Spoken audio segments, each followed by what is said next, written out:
So first of all, what is the definition of suspension? Can anyone explain what is suspension? It is biphasic heterogeneous liquid dosage form. Biphasic heterogeneous liquid dosage form in which one phase is dispersed in dispersion medium. That means this is again dispersion system. Okay, dispersion system, that means we have two phase. First phase is dispersed phase, second phase is dispersion medium. Okay, dispersed phase is solid which is dispersed in dispersion system or dispersion medium. Okay, and dispersion medium is liquid. Okay,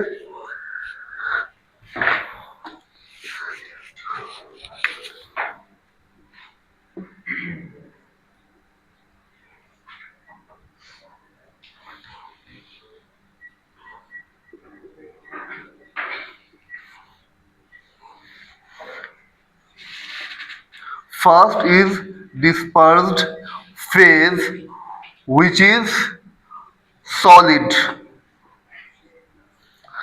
Second is dispersion medium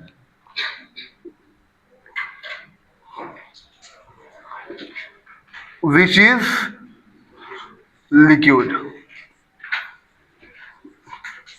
That means again it is dispersion system where the solid particle will be dispersed or distributed in dispersion medium with the help of one stabilizing agent that is called suspending agent. Okay, so when you define the suspension, it is heterogeneous biphasic liquid dosage form in which solid is distributed in dispersion medium. Okay, and this system is stabilized by addition of one stabilizing agent or suspending agent. Okay,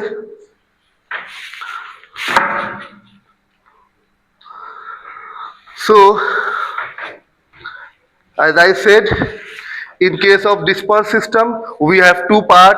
First is dispersed phase, second is dispersion medium. The dispersion medium, also known as continuous phase और external phase. हम लोगों ने बात की थी ना colloidal में. The dispersion medium, also known as continuous phase or external medium. The dispersed phase, also known as internal phase or non-continuous phase. Okay, here dispersed phase is solid, dispersion medium is liquid, and this system is stabilized by using one stabilizing agent that is known as suspending agent. Okay,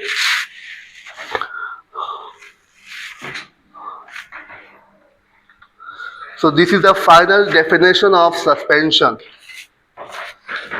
You can see in this slide, it is heterogeneous. That means two different phase. Okay, in which solid particles are dispersed or distributed in liquid phase. They are not dissolved. These particles are large enough to settle over time due to gravity unless they are constantly stirring or stabilized using suspending agent, using surfactant. Additives किसका नाम है? Excipient का. Excipient का कई सारे नाम बताए थे. Excipient, additives, pharmaceutical ads, adjuvant. Okay, ये वही एडिटिव्स है. इस एडिटिव में ही आपके सस्पेंडिंग एजेंट भी आते हैं. ओके, अगर आप सस्पेंशन बना रहे हो, स्टेबिलिटी के लिए आपको सस्पेंडिंग एजेंट ऐड करनी होगी. इमल्शन बना रहे हैं तो इमल्सिफाइंग एजेंट ऐड करनी होगी. ठीक है, ये सारे के सारे किस में आते हैं? एडिटिव में और एक्सिपिएंट में, या फार्मास्यूटिकल एड्स या एडजुवेंट. ये सब के सब एक ही चीज है. ओके, सस्पेंशन रिवाइज हो गया क्योंकि आप लोगों ने पहले ही पढ़ा हुआ. Now, the definition of suspension, it should not be complete without the range of dispersed phase. क्योंकि डिस्पर्जन सिस्टम में कोलोइडल भी आते हैं, कोलोइड्स भी आते हैं, बस साइज का जो रेंज है वो डिफरेंट है ना. तो here it is again disperse system where the size range of insoluble particles is in between 0.5 to 5 micron और समटाइम्स मोर देन 5 माइक्रोन.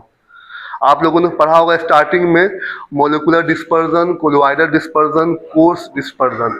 तो ये कोर्स डिस्पर्जन का पार्ट है जहां पे size range greater than 0.5 micron पढ़ा था ना, याद है. तो size range is greater than 0.5 micron.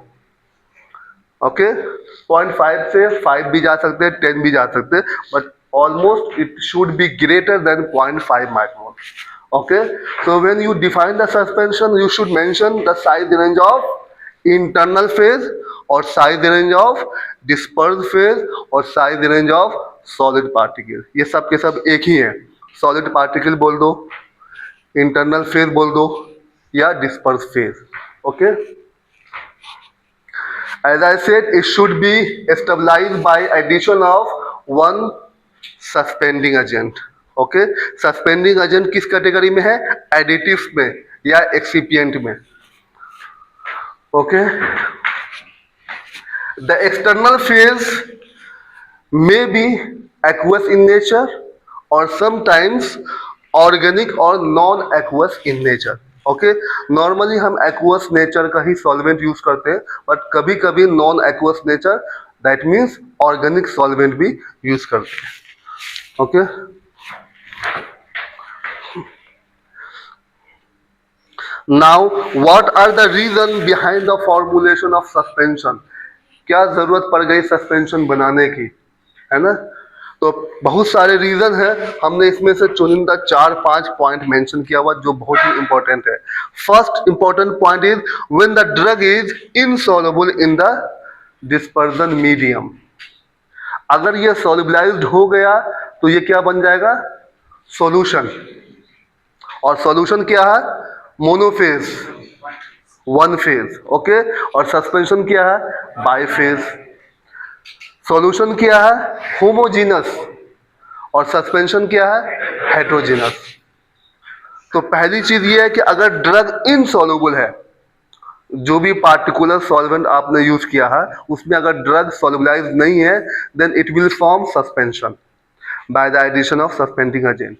Okay, and the difference between solution suspension, one is monophasic, second is biphasic, one is homogeneous, second is heterogeneous.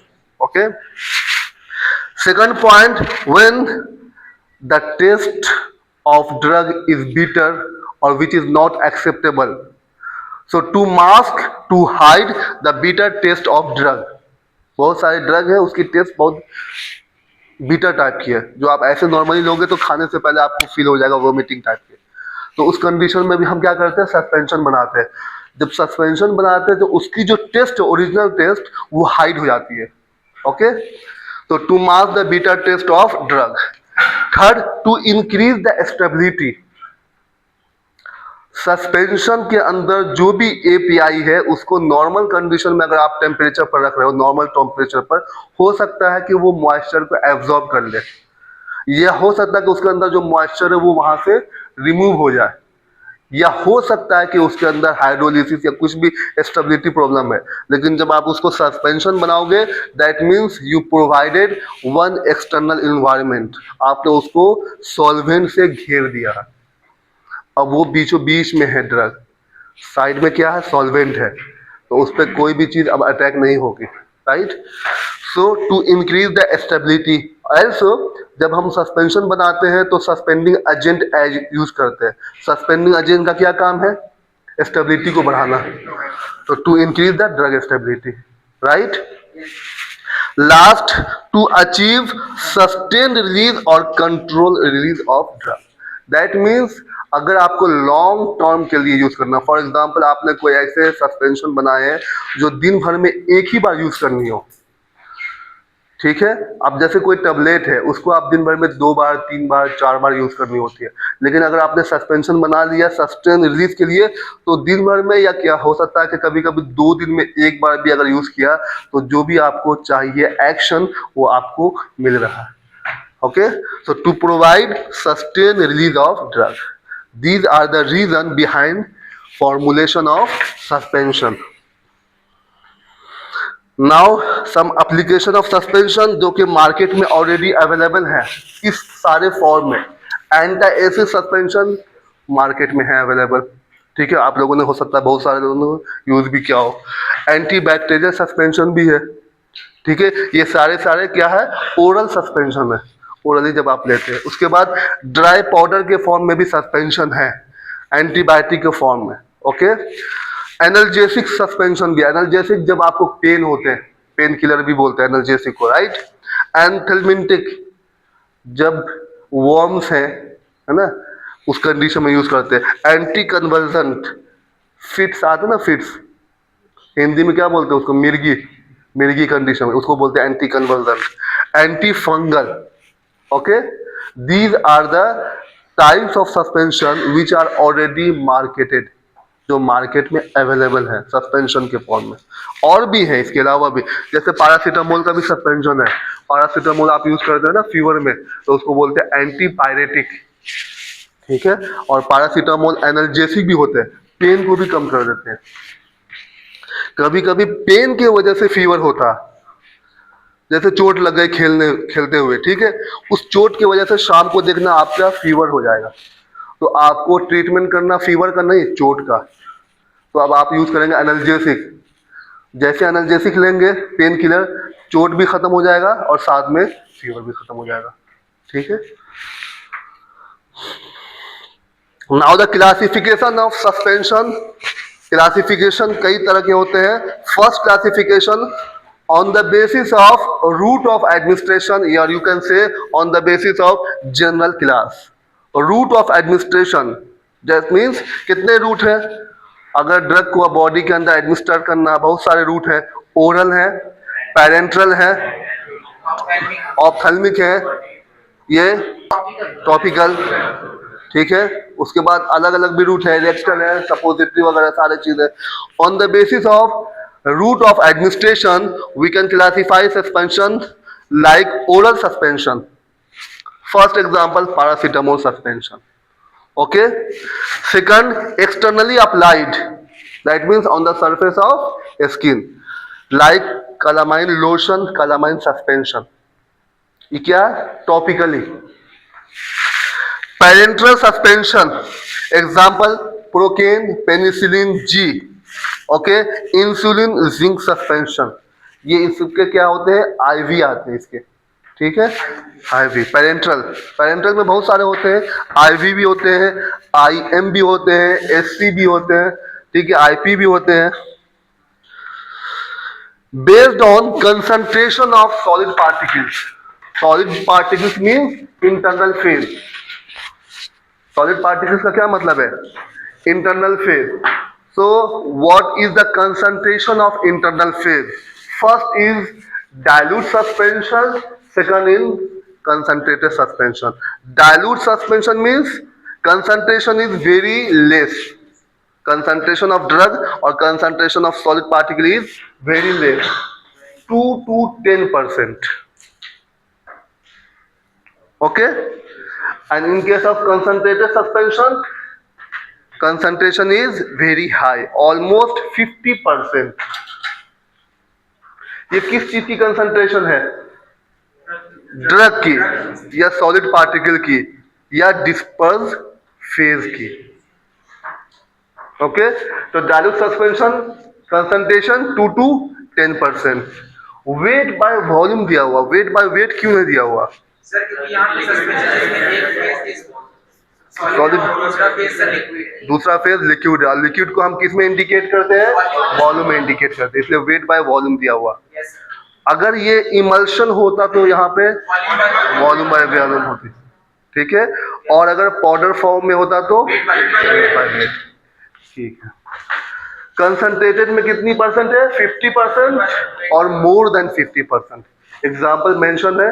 First example in case of dilute suspension cortisone acetate. Second zinc oxide suspension. Okay, ये सारी चीजें आप लोगों ने B form first year में पढ़ा हुआ है, जस्ट रिवाइज है. Now on the basis of types of interaction, दो तरह के इंटरेक्शन होते हैं, या तो अट्रैक्शन या रिपल्सन. इसी का दूसरा नाम है on the basis of electrokinetic nature of solid particle. We have two types of suspension. First is known as folliculated suspension. Second is defolliculated suspension. पहले जो आते हैं फर्स्ट पॉइंट जो आते हैं टाइप्स ऑफ इंटरेक्शन. तो फोलिकुलेटेड में फोर्स ऑफ अट्रैक्शन, डीफोलिकुलेटेड में फोर्स ऑफ रिपल्शन. ठीक है. सेकंड चीज rate of sedimentation. Folliculated name itself indicate it forms flocks. That means rate of sedimentation is high. Here rate of sedimentation is low. Force of attraction, force of repulsion, rate is high, rate is low. जब folliculated suspension बनना है, सारे के सारे particles कहाँ जाएंगे? नीचे जाएंगे, सेटल डाउन होंगे. ऊपर का जो लेयर है that is called supernatant, that should be clear. होगा कि नहीं होगा? सारे पार्टिकल्स नीचे जब आ जाएंगे, ऊपर के सारे पार्ट क्या हो जाएंगे? Clear. Here supernatant is clear, here cloudy. Okay. Here in case of folliculated suspension loose cake will be formed or loose flocks will be formed which will be redispersed after mild shaking. But in case of defolliculated suspension, hard cake will be formed which cannot be redispersed even after mild, moderate or vigorous shaking. इसको वापस से आप रीडिस्पर्स नहीं कर सकते, भले ही आप कितनी भी फोर्स लगा दो शेक करने में. राइट. बायो अवेलेबिलिटी किसमें ज्यादा है और किसमें कम है? बायो अवेलेबिलिटी फ्लोकुलेटेड सस्पेंशन की कम होती है, बट स्टिल हम यूज करते हैं फ्लोकुलेटेड सस्पेंशन बिकॉज यहाँ पे हार्ड केक नहीं बनती है. अगर हार्ड केक बन गई विच इज टॉक्सिक, सारे के सारे पार्टिकल्स एक ही जगह एग्रीगेट हो गए, वो डिस्पर्स होंगे ही नहीं. ठीक है. भले ही बायो अवेलेबिलिटी इसकी जो है ज्यादा है, लेकिन यहाँ पे हार्ड केक फॉर्मेशन हो रही है. ओके.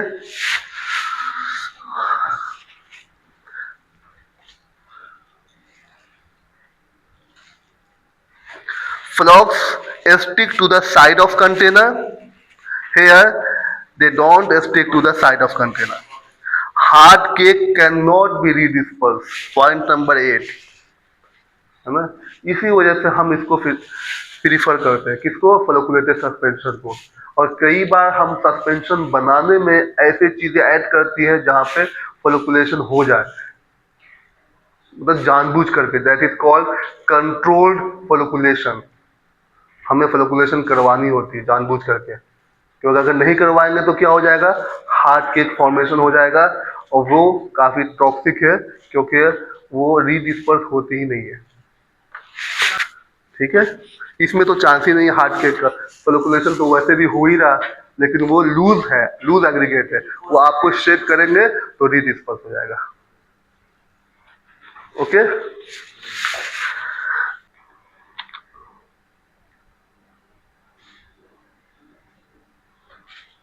देखिए एक सेंटेंस लिखा ना यहाँ पे, क्या लिखा हुआ? Defolliculated suspension should be avoided because of the formation of irreversible solid hard cake. Although folliculated suspension sediment faster and they form clear supernatant, these are easy to redisperse. इसीलिए लिखा हुआ.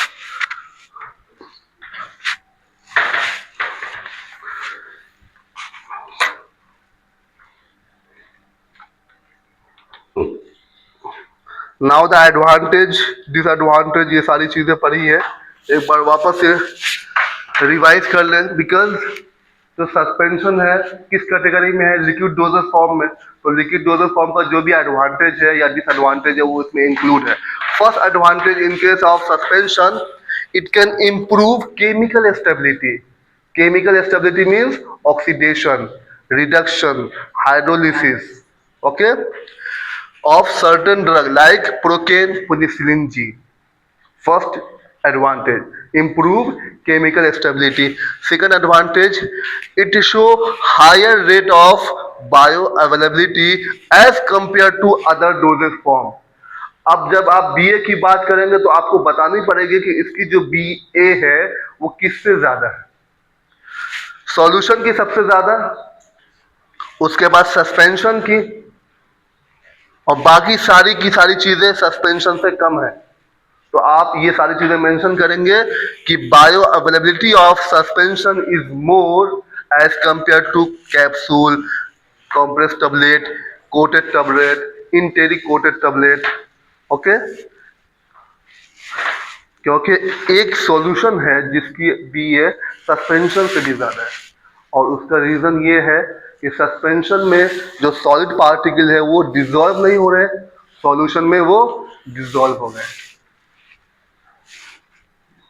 Okay. Duration and onset of action can be controlled, अभी हमने पिछले भी slide में बात की है। Suspension can be mask the unpleasant या bitter taste of drug like chloramphenicol. Now the disadvantage of suspension. First disadvantage, physical stability. Again I am repeating, chemical stability is the advantage of suspension and physical stability is the disadvantage of suspension. Physical stability because there is a chance of sedimentation, और sedimentation जब भी होगा ये physical stability को disturb कर रहा, okay. Second, it is bulky, larger value, sufficient care should be taken during handling and during transport. Once अगर container break हो गया, सारे के सारे फॉर्मुलेशन आपके डिस्ट्रॉय हो गए, एक्सीडेंटल ब्रेकडाउन अगर हो गया किसी भी रीजन से, okay.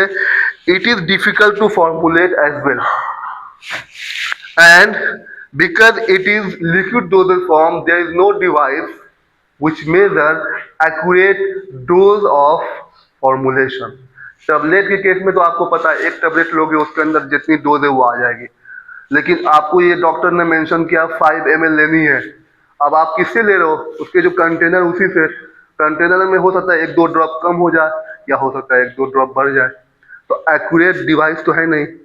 लेकिन टैबलेट में तो ऑलरेडी मेजर है, आपको एक टैबलेट लेनी है, खानी है। So these are the disadvantage of suspension.